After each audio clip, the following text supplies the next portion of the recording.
பாண்டவர் உறவில் கிருஷ்ணனின் சகோதரர்கள் ஆவர். பாண்டவர்கள் இந்திரபிரஸ்தத்தை அமைத்தபின் யுதிஷ்டிரர் ராஜசூய யாகம் செய்ய வேண்டும் என்று அனைவரும் எதிர்பார்த்தார்கள். இந்த யாகம் முடிந்த பிறகு யுதிஷ்டிரருக்கு பூமியில் ராஜா என்ற பதவி கிடைத்துவிடும். ஆனால் இதற்காக அவர் முதலில் ஜராசந்தனை வதம் செய்ய வேண்டும். ஏனெனில் அவன் பல ராஜாக்களை சிறையில் அடைத்து வைத்திருந்தான். இந்த நிலைமை பற்றி சிந்திப்பதற்காக யுதிஷ்டிரர் கிருஷ்ணனை வரவழைத்திருந்தார். யுதிஷ்டிரருக்கு தெரியும், கிருஷ்ணனே கூட ஜராசந்தனின் சக்தியைக் கண்டு சிறிது பயந்து போயிருப்பார் என்று. ஆனால் அவர் இந்த விஷயத்தாலும் கவலைப்பட்டார், ஜராசந்தை எப்படி தோற்கடிப்பது என்று. இதில் பாண்டவர்களில் ஒருவனான பீமன் சொன்னான், அண்ணா, நான், அர்ஜுனன், கிருஷ்ணன் மூவரும் ஜராசந்தனை போருக்கு அழைக்க கட்டளையிடுங்கள்.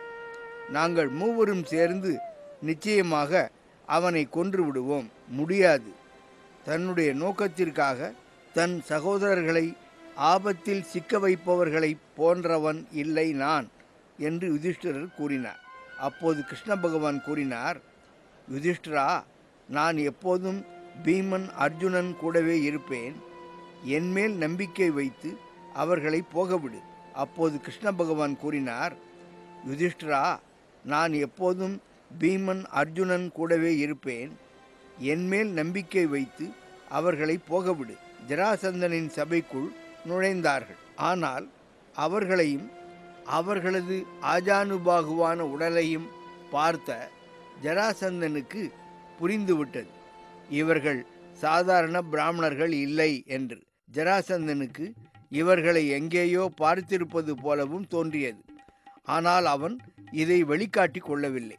ஏ பிராமணர்களே, நான் உங்களுக்கு என்ன செய்ய வேண்டும் என்று ஜராசந்தன் கேட்டான். மகாராஜா, நாங்கள் உங்களுடன் ஒரு முறை யுத்தம் செய்ய வேண்டும். ஆனால் நான் உங்களைப் போல பிராமணர்களிடம் கை ஓங்குவதில்லை என்று ஜராசந்தன் புன்சிரிப்புடன் கூறினான்.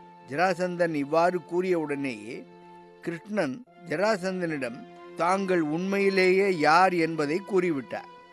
ஜராசந்தன் சிரித்துவிட்டு கூறினான், கிருஷ்ணா, உன்னை போன்ற கோழைகளுடன் நான் யுத்தம் செய்வதில்லை.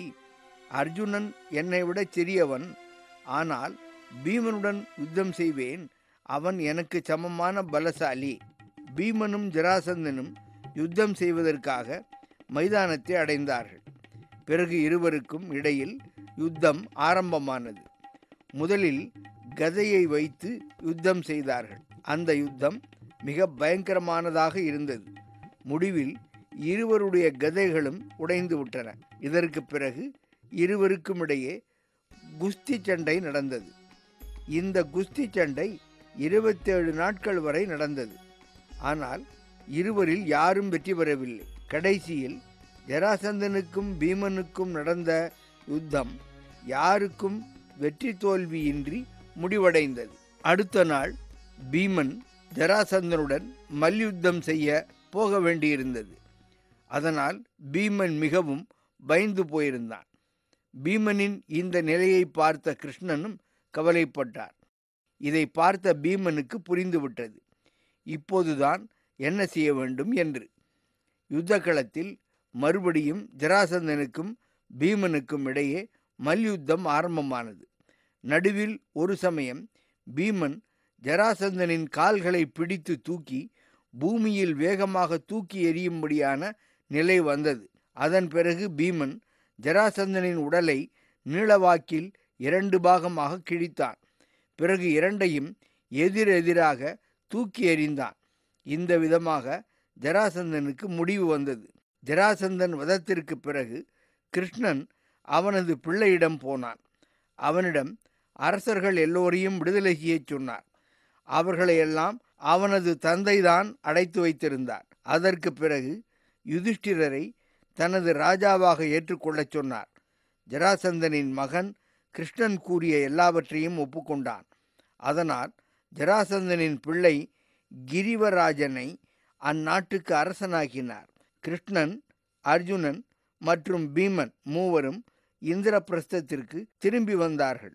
இதற்கு பிறகு எல்லா அரசர்களும் யுதிஷ்டிரரை எல்லாரிலும் சிறந்தவன் என்று ஒப்புக்கொண்டார்கள்.